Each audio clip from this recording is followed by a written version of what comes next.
and I think we have an excellent one today. I want to just say a few things and then we'll get right down to it.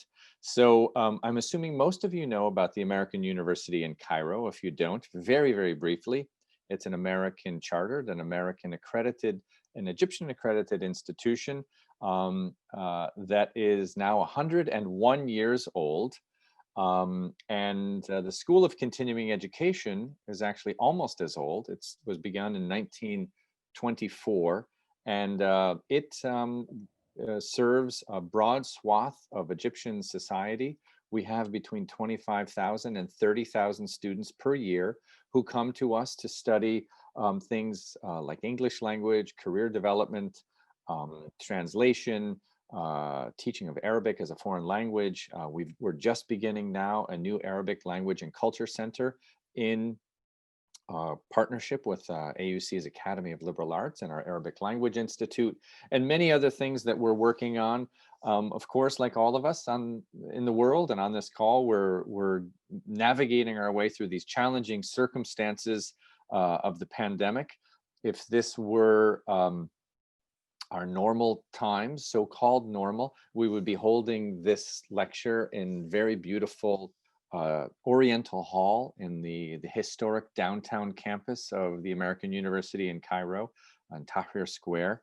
And so it's unfortunate that we're not there in that beautiful room, but what is fortunate is that we can have many more of you be part of this conversation, and including maybe a couple of our speakers in a way that they otherwise wouldn't be if we were limited to doing things in person. And so keep tabs on our social media and our website and other things for other upcoming lectures that we see as an important part of our mission. Now, in terms of today's conversation, we are very fortunate to have two people who I have been also fortunate to know for quite some time, and to bring them together in a format that I think works best, which is really in conversation.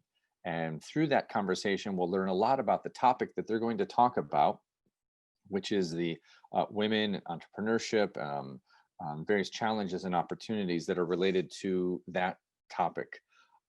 Our speaker, who was visiting us from Brooklyn, New York, Elmira Bayrasli, is the director of the Bard Globalization and International Affairs program in New York City, which is part of Bard College, which is located in New York State and also located around the world in many different locations. Elmira also is the co-founder of Foreign Policy Interrupted. She has a really impressive background in government, in academia, in NGOs, and many other things. And she and I have known each other for quite some time. It was about 20 years ago, I think this very month, that we met working together on an election in Kosovo. That was the first election held immediately following the very difficult conflict there. Someone else I've known for not quite as long, but almost as long, is Nelly El Zayat, who is the co-founder of Newton Education. And she and I at different times worked at AMIDEAST, and when she was at Harvard, was very nice to invite me to speak as part of the Harvard Arab Weekend. And she is working on so many fascinating things. And one of the great joys of my job is to be able to bring together people who I know and who I respect immensely, and who I think are just really interesting people, bring them together to have them meet each other and to talk. And so that's what we're going to do here. They're going to speak between themselves for 25 to 30 minutes. Then we will open it up to questions. You can add things in the chat. An ideal way to ask a question is to raise your hand in the participant area. And when we get to the Q&A, I will call on you. And then we can you can unmute yourselves. And in the meantime, everyone, please remember to keep yourselves muted so we don't get a lot of background noise. So with all of that, let me turn it over to Elmira and Nelly, and thank you so much for being here and being part of this. Thank you, Jim. Thank you.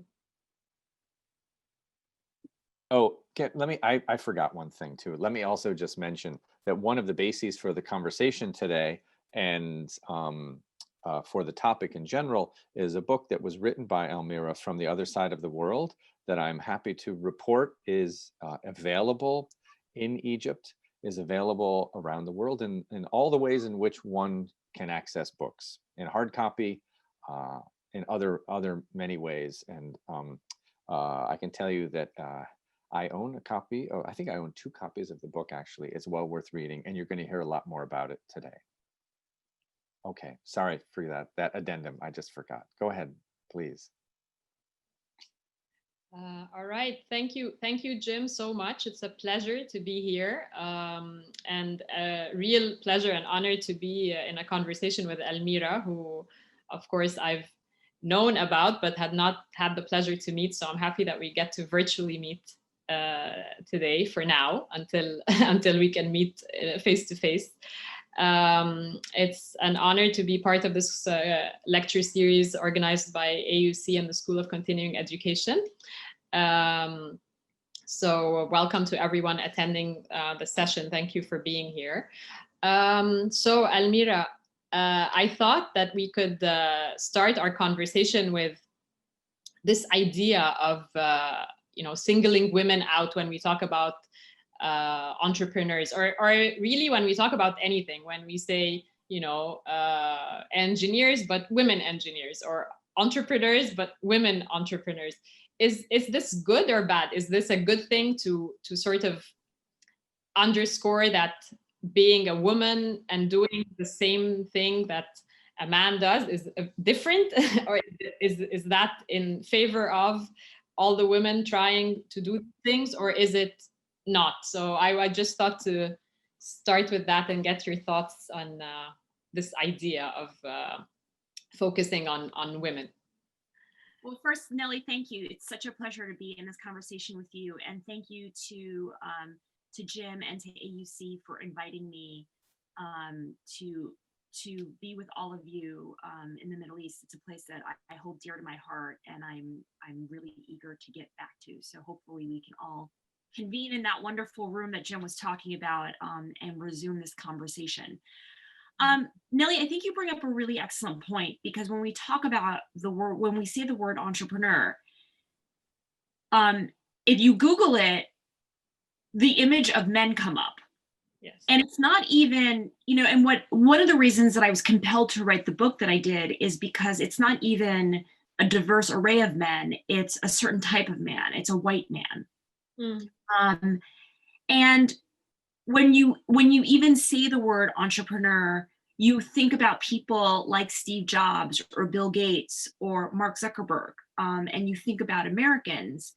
And I always find that very ironic, because when you look at the percentage and the rate of entrepreneurship in the United States, it's actually not that high. Only 14% of Americans actually go out there and start their own businesses. Whereas if you look at places like Egypt or Jordan or Turkey, the percentage of entrepreneurship is much higher. And that's primarily because those individuals really have to go out there and start their own jobs, because there aren't a lot of jobs available and not a lot of opportunities. Mm-hmm.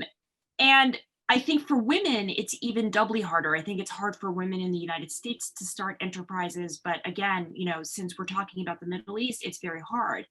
And then we have this kind of this adjective put in front, where we're women entrepreneurs, because we have to actually differentiate ourselves, because women are not naturally seen as people who are going to go out there, who have innovative ideas and are going to start businesses, which I have to say is completely not true. I don't think that any one person from any place has a monopoly or a unique talent on starting a business. I think it's just the way that it has been framed and how the media and society approaches the matter. I really find it irritating that anyone who happens to be a woman who starts a business is qualified as a woman entrepreneur. Why can't we just call her an entrepreneur?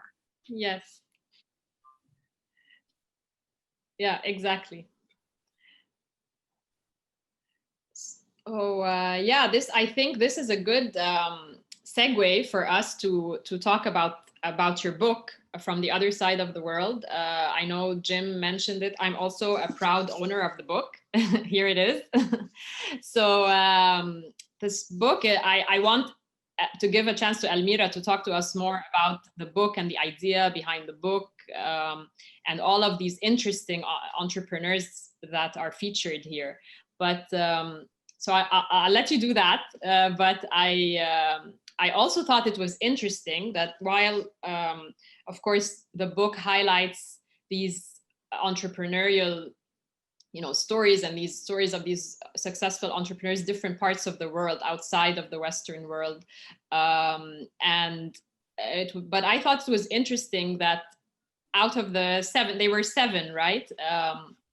Different entrepreneurs. There was one woman, and so I thought, this is an interesting ratio. And is it a coincidence? Is it representative of the ratio of women entrepreneurs to men entrepreneurs in all over the world, or only in outside of the Western world? It was interesting to look at that. And so I'll let you speak a little about the book and to tell us about this ratio that we see there. It's interesting because when people approach me about my book who've not read it or don't know anything about it, they'll always say, "Oh, you wrote a book about women entrepreneurs," and I think they just assume that because I'm a woman. So if I'm writing a book about entrepreneurs, I must be writing about women entrepreneurs, because why would I write about anything else? And when I tell them that, interestingly, no, most of the entrepreneurs in my book are actually men, and there's only one woman, they stop and they say, like, "Oh, now I'm really confused. Now I really don't understand. What could a woman possibly say about male entrepreneurs?" My book was I was very set on writing a book that showed kind of how people outside of the United States, in the Middle East, in Africa, in Latin America, in Asia, could actually start and scale businesses, raise venture capital, and do something global on the scale that we see entrepreneurs do in the United States. And so I was very set in what kind of the profile I was looking at.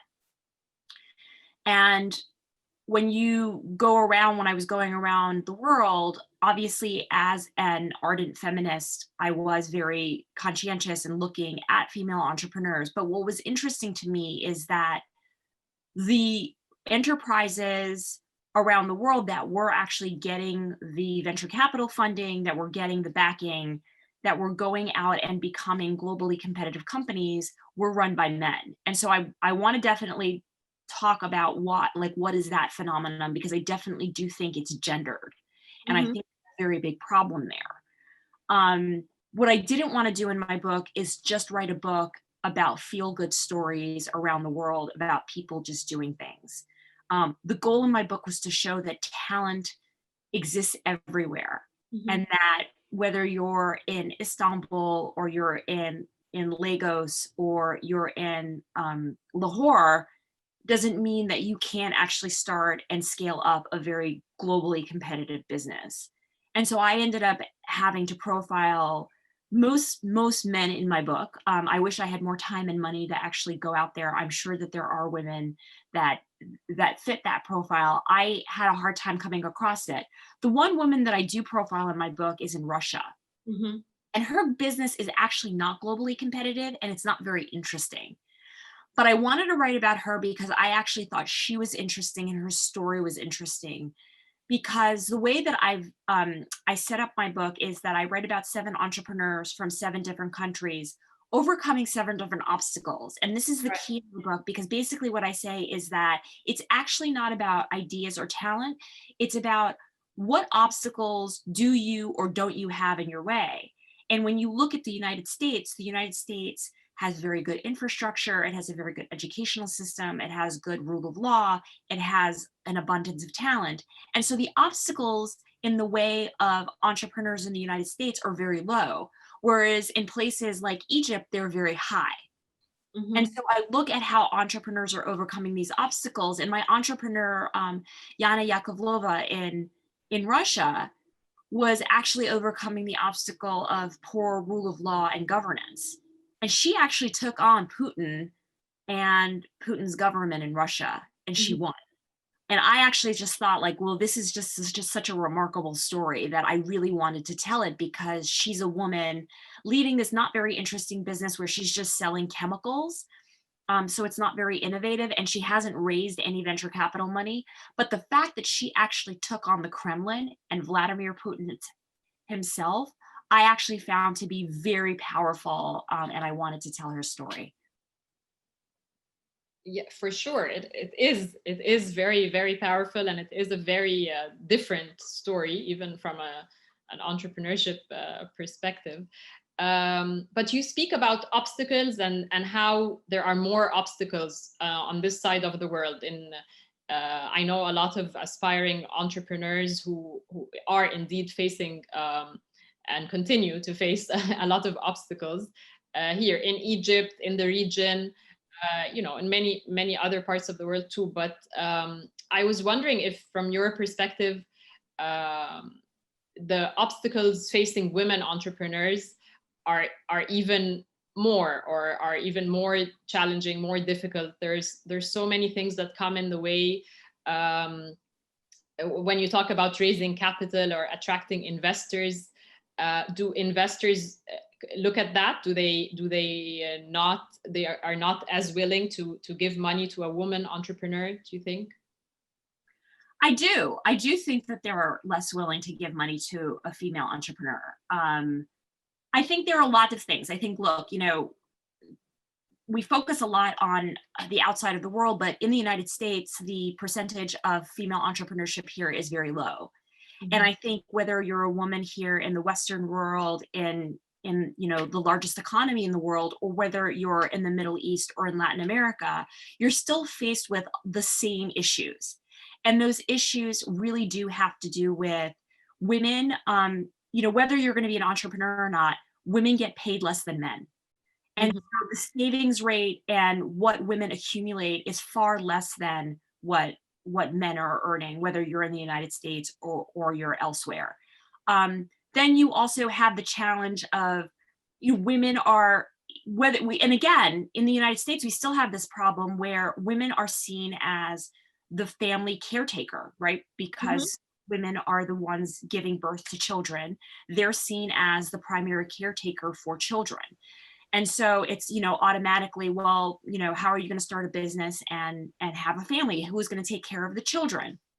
And so there's a lot of issues associated with that, not only in terms of societal perception, but in terms of, are there actual mechanisms that workplaces or communities provide that can help women take care of children? Is there daycare facilities? Is there, compensation for women to actually do that? Are there mechanisms to do that? And in a lot of places that doesn't exist. And then the third factor is, I think, again, going back to what I said when we started, when you Google the word entrepreneur, you have an image of a white man come up. Or if you Google politician, again, it's an image of a white man comes up. An engineer, it's a white man that comes up. And so there is this perception that women are not prone to being entrepreneurs. And there is a tremendous unconscious bias about it. And when women try to go out there, either to a bank to actually go out and try to get a bank loan, or try to raise money from institutional investors, whether they're angel investors, whether they're venture capitalists, they are met with harsher criticism. They face much more scrutiny than a male does. There have been a lot of these tests that have been done. Harvard Business School runs these comparisons. If Mary, pitches a business, she's seen as aggressive, and there's a lot of criticism about what she's doing. But if it's Michael, if the person's name is Michael, Michael is seen as like a go-getter and a risk taker and assertive, assertive, and how great that is. And so there's a lot of, I think, both institutional and structural biases, but I also think that there's a lot of unconscious and overt bias that I think people still hold on to when it comes to women. Yeah, no, I agree for sure. And I think sometimes the bias comes from within as well. Like, I think women also look at each other with some sort of doubt or bias sometimes, or at themselves. I actually, even on the personal level, I wanted to ask you about this too.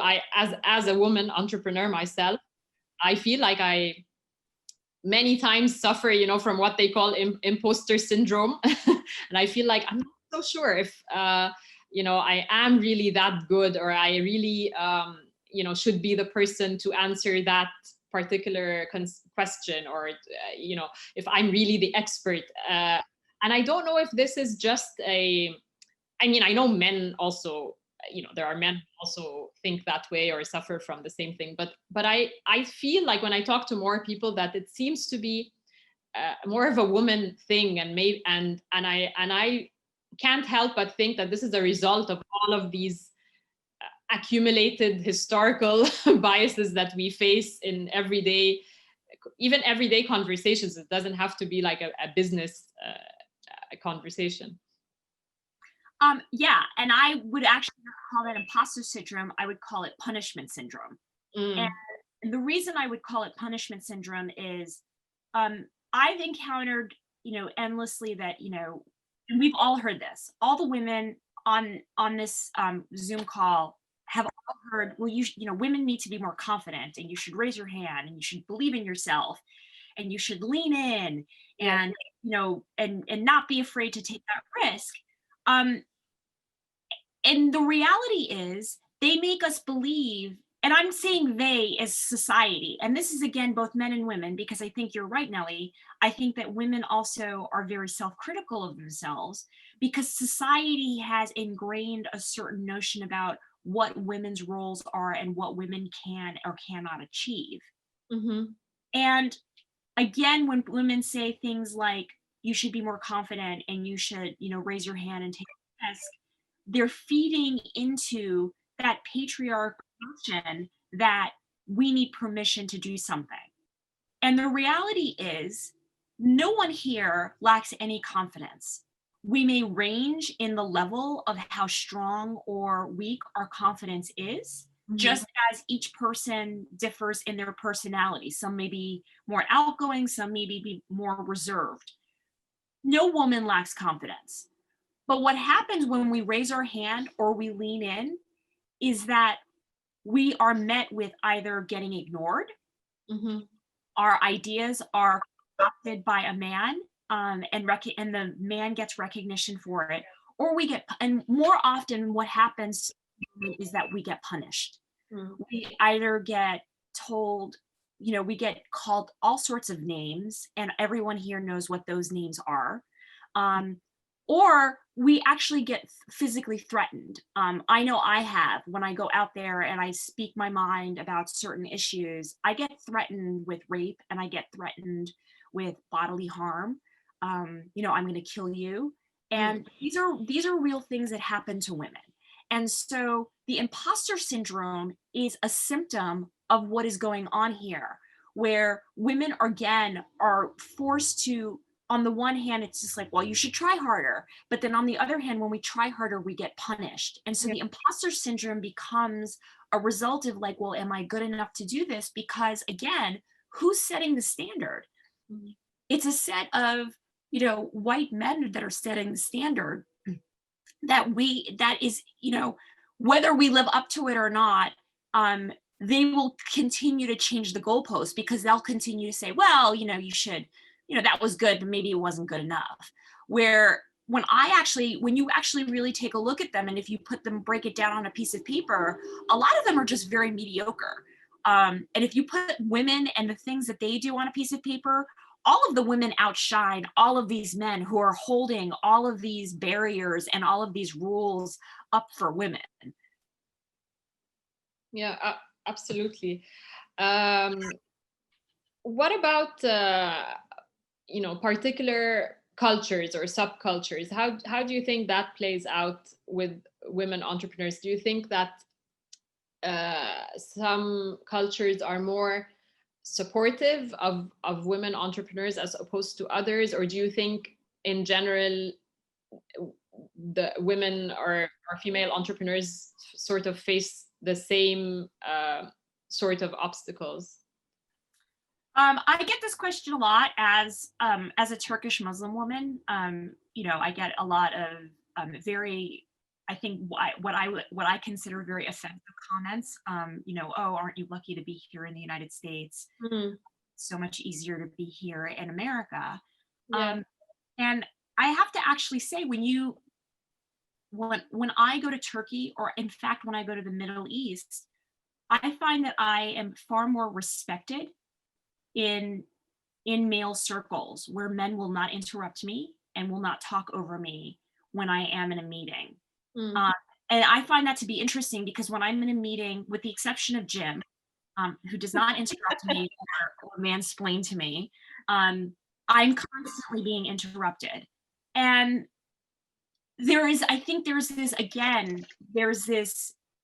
a bias against certain cultures, particularly in the Middle East. And there's this perception that Islam, for whatever reason, oppresses women, and that, women can't possibly succeed in these cultures. I reject that wholeheartedly. I don't think that that's true. And I think that bias against women exists in every culture. And so I can point to all the times that I have been in meetings, whether it's in New York City or in Silicon Valley, and I have been talked over, and I have been interrupted, and I have been mansplained. Whereas when I go to the Middle East, that does not happen to me. Mm. Do women have a hard time in the Middle East? Yes, they do. I'm not blind to that.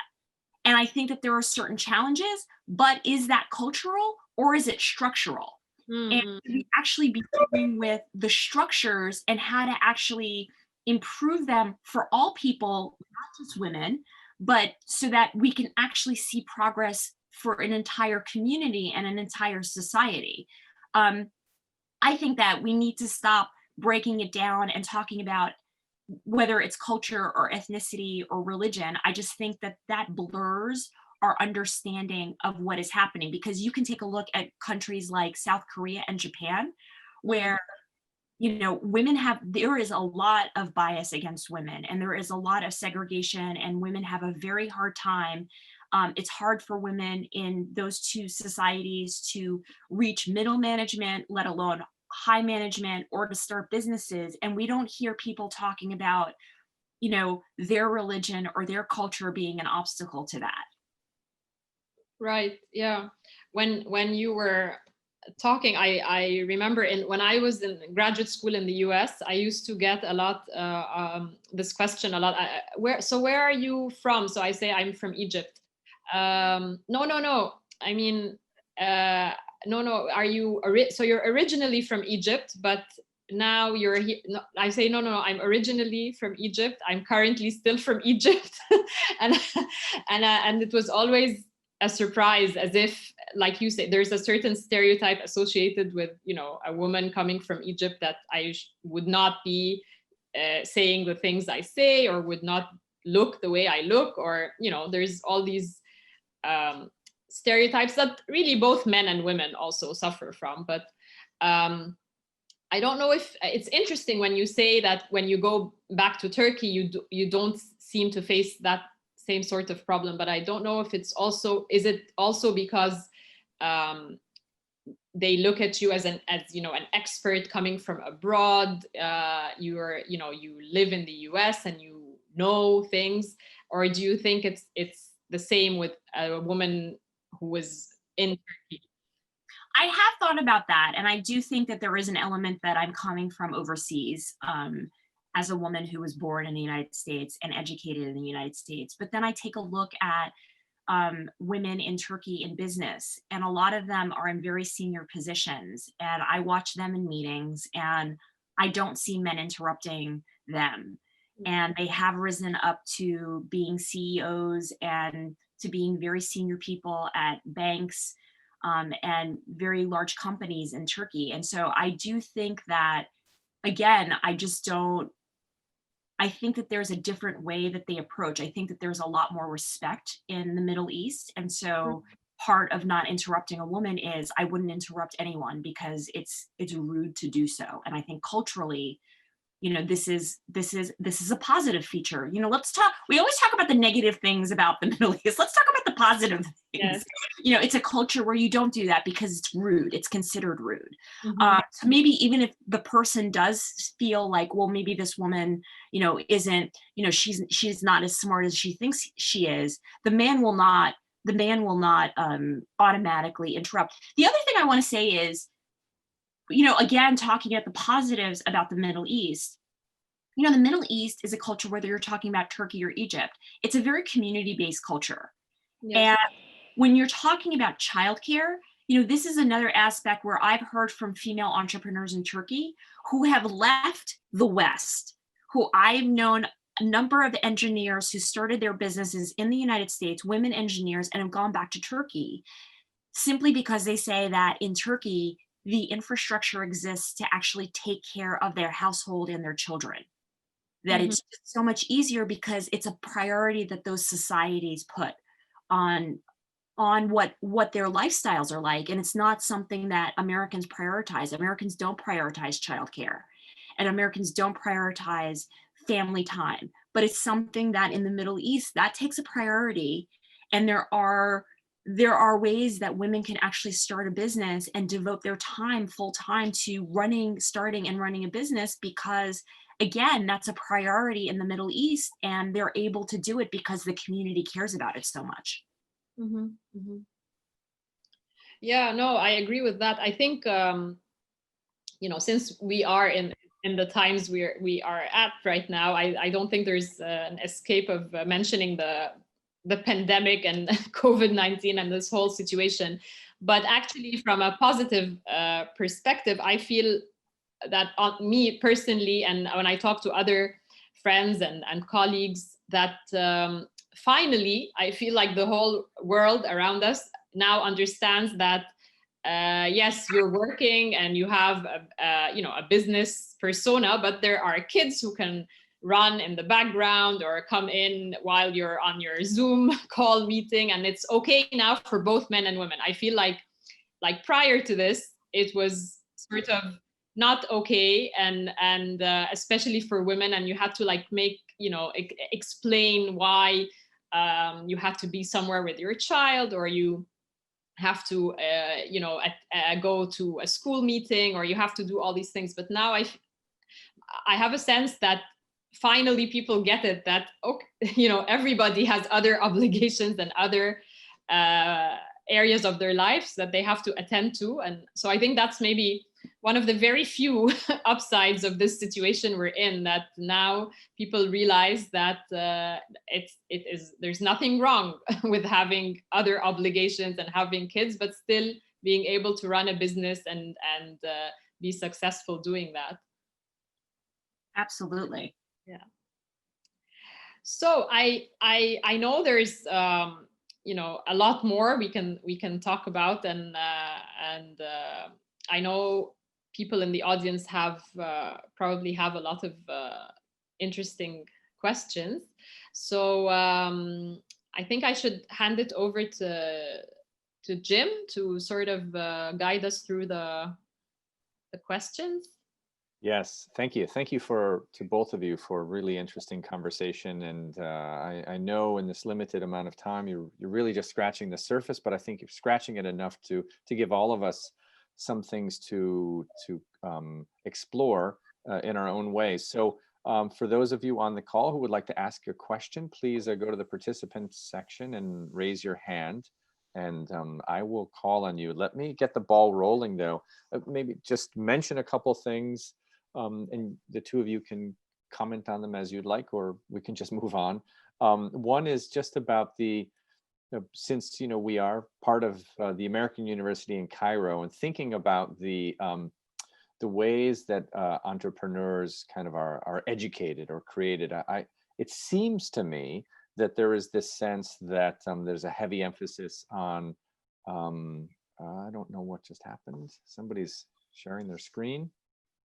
So somebody could jump in on that. Anyway, can you all hear me still? Yes. Yes. Okay. That Shahdan or Fatin or somebody, maybe you could unshare that.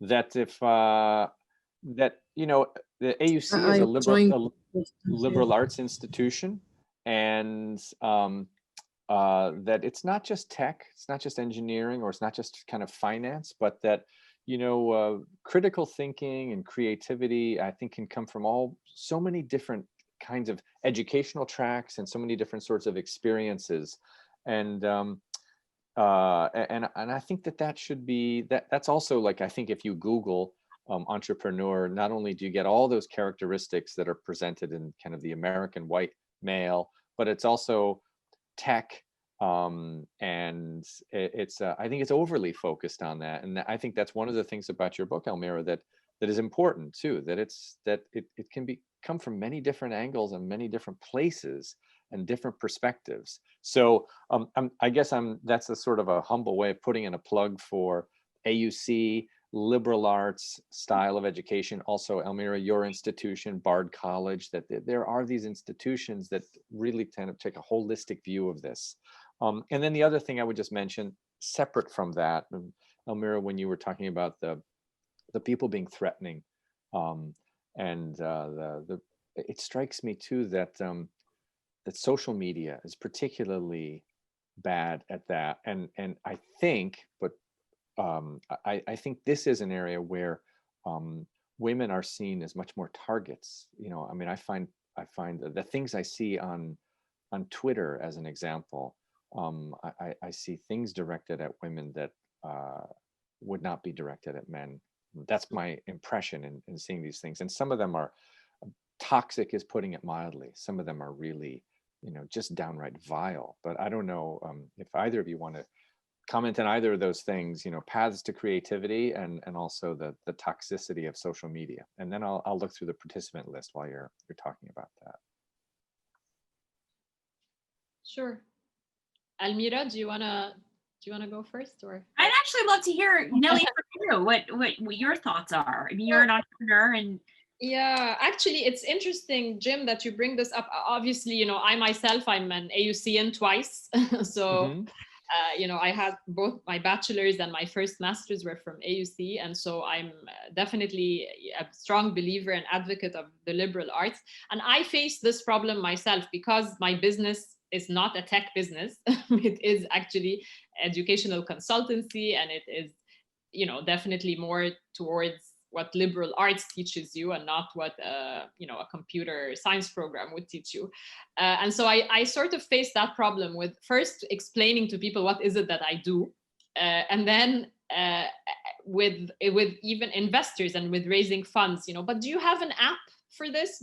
Can you is there a way to make this do something on the phone, connect, so it's interesting you bring that up, because there is this link or stereotype that people make when they talk about entrepreneurs and technology, for sure. Yeah, and I find it also very interesting because entrepreneurship is not technology. Entrepreneurship is solving a problem or filling a gap where there is one. And so when you actually take a look at the most successful entrepreneurs, they have started and scaled up and succeeded with businesses that have really solved a societal problem, which is what I found when I went around interviewing the entrepreneurs around the world. They're not the ones who are creating apps, and I know that there was a lot of attention being paid to Mark Zuckerberg and Sergey Brin and Larry Page, but the reality is it's the people that actually provide solutions for societies, whether it is, how do you actually access healthcare? And maybe that's through technology, but maybe it's through building a clinic. Or how do you access education? And again, Nelly, you pointed out, like, maybe it is, maybe, obviously during the pandemic, it's been through technology, but for the most part, people are looking just for education. They're not looking for technology. And so we need to actually stop coupling entrepreneurship with technology and really getting it back to what entrepreneurship is. it's actually what problem are you solving for society, because that is actually going to be the key to success. Mhm. Great. Thank you, both of you. And we now have a question from Dr. Shaharzadeh, I believe is in New York. Yes, in New York. Thank you both. I have a couple, maybe a question and a comment. Then one is, when thinking about if the challenge is cultural or structural, we can look at the civil society world or NGOs and see that their social entrepreneurship led by women is much more accepted and less challenged. You can see that women are leading NGOs and civil society organizations, local and global, in higher percentages. So just to, your reflection on that. And the second is, you said that the Middle East has a real prioritization of family life that allows entrepreneurship to, go back even from the West back to the Middle East. And I'm thinking, is it a real prioritization, or that the income gap is wide enough for, foreigners that went back to the Middle East to allow them to excel there, because, the gaps are wide enough to allow you to live a lifestyle and then also someone take care of your kids. I don't know if local entrepreneurs will find the same, the battleground as someone from the outside coming back. Yeah, just to tackle the last one, I think that you bring up an excellent point. I mean, the people that I, come across when we're talking about that are people who obviously are financially better off. But when you actually go and look at one of the reasons that they are able to afford either help is because the costs of things like childcare are actually very reasonable. And so maybe for somebody who is lower income, and I think, Dr. Asada, I think that you make an excellent point on that. I think for somebody who is lower income, I think that could definitely be a struggle. But if you are in a middle income bracket, it's, for middle income people here in the United States, it's really impossible to get childcare.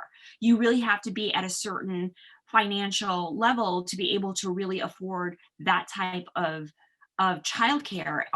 Whereas when you take a look at the Middle East, and I can speak about Turkey because it's the country that I know the best, it is very affordable. And so I know a lot of women who are just middle class working women, and they can afford the childcare, because again, it's a priority that the country and the society has made, and the government does get involved, and there are subsidies.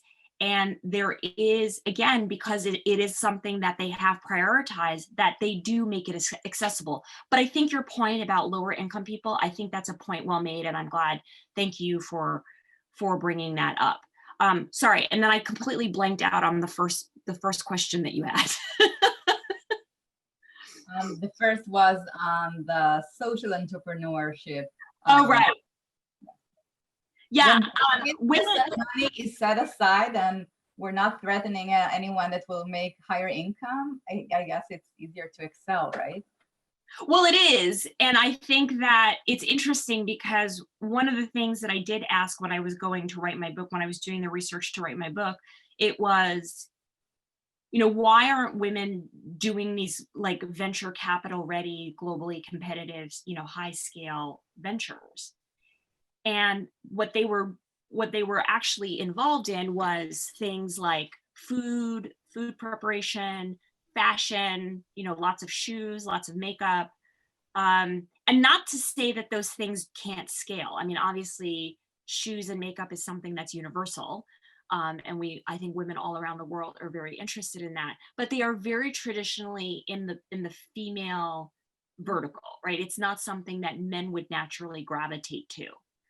And so it was very interesting that I didn't find women who were actually doing something that wasn't in the jewelry business or in the fashion business or in the food business, but doing something that was something that didn't have a gendered lens to it.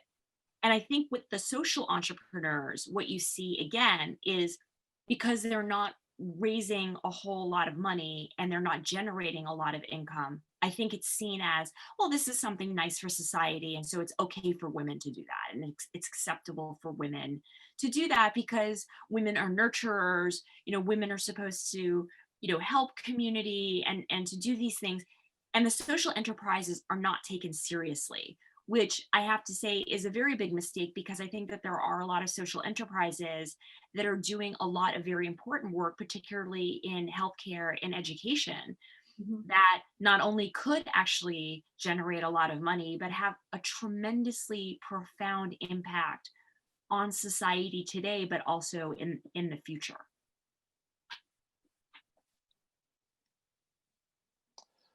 Well, Nelly, did you want to say anything with regard to those? Yeah, no, I mean, for the most part, I agree with what Elmira was saying, and I think the point about the family care or daycare or that sort of thing that is made available for women. Even, I mean, here in Egypt, you have that at different income levels. They may not be of the same quality, obviously, but even for the very lower income levels, you get government supported sort of daycares. Again, the quality is something else we can discuss, but I mean, different socioeconomic classes are able to have access to that sort of service, and so I think this helps allow women to go out there and do different things. And the social entrepreneurship, I think I agree with you.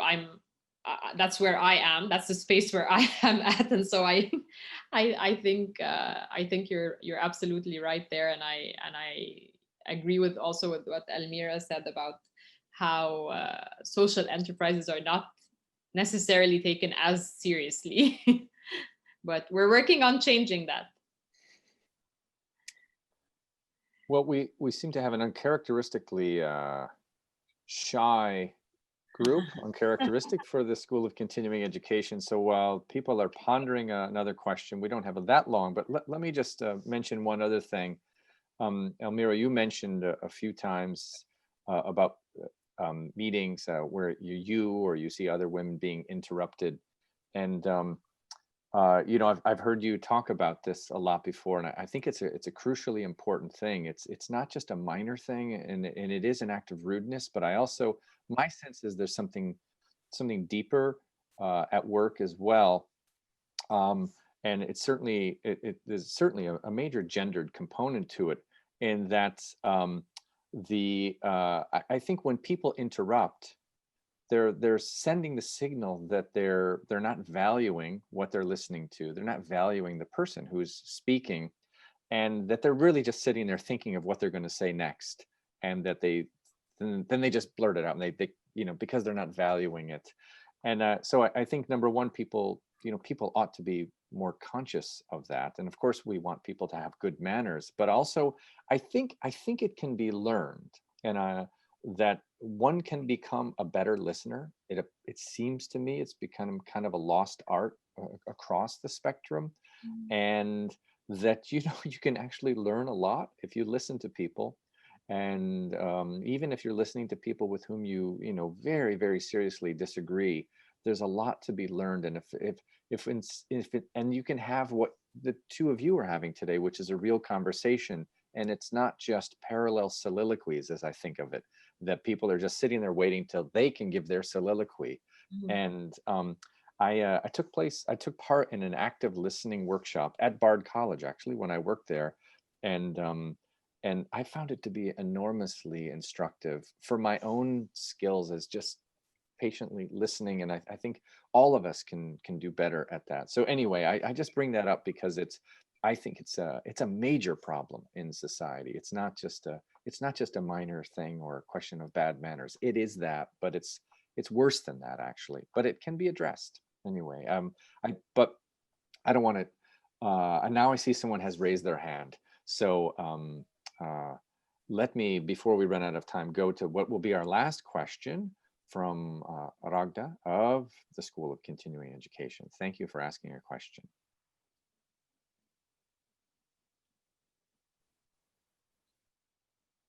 Hello. Hi, Ragda. Yeah, please go ahead. Hi, how are you? Thank you all for a really interesting discussion. I wonder if you could comment about, you mentioned the obstacles that you were looking to discover in the 7 countries that you feature and maybe elsewhere. Was there maybe a common obstacle that you found across these places, and maybe a common advantage or characteristic that female entrepreneurs or entrepreneurs in general share across? Great, that's a great question. Thank you, Ragda. I think I think all of the countries that I went to, I mean, even though I focus in on one obstacle per country per entrepreneur, I could say that all of the obstacles together existed to a certain extent in all of them. So I look at a lack of culture, a lack of entrepreneurial culture. I look at poor infrastructure. I look at corruption. I look at monopolies and the bad effects that monopolies have in family businesses. I look at the lack of rule of law. And then in China, I look at I look at kind of the philosophy of kind of an authoritarian state. And to a certain extent, again, like to certain ranges, all of those things exist everywhere. I think the culture, the lack of culture and kind of that enthusiasm for breaking out of a hierarchy exists a lot outside of the United States. So I think whether, I was in Mexico or I was in South Africa or, in China, definitely Asia, but also the Middle East, I think there's this sense of like, there's a hierarchy and we have to abide by that hierarchy. And that's hard if you're going to be an entrepreneur, right? You need to be flexible and you can't actually look at who's ranks above you or who has grayer hair than you do and all of these things. And I do think that's an obstacle that you definitely see across. It's an obstacle in Washington too. I think this is actually a good thing that Silicon Valley has engendered, where you listen to younger people and, it doesn't matter how much experience you have and, what your level is. And Washington suffers for this, where you have the rankings and it's just like, if you're in the lower rank, we're not going to consider what you say. I do think that the other thing, the positive that I saw that the United States doesn't have, is the ability to look at the world. And so regardless of where I went, whether it was in Turkey, in Pakistan, going to Nigeria, and to Russia, everywhere I went to, and it wasn't just the entrepreneurs that I talked to, but the startup incubators and the spaces and the investors, everybody had a very good handle and awareness about global issues and what was happening around the world.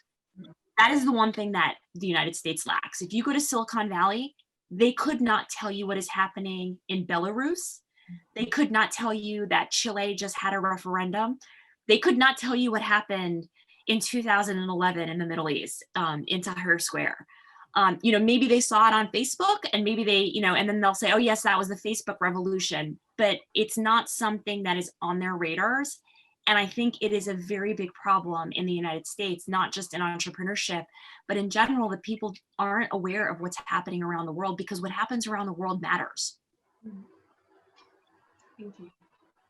Well, I'm sorry to be the timekeeper here, but I know that everyone has other things to go to, and so the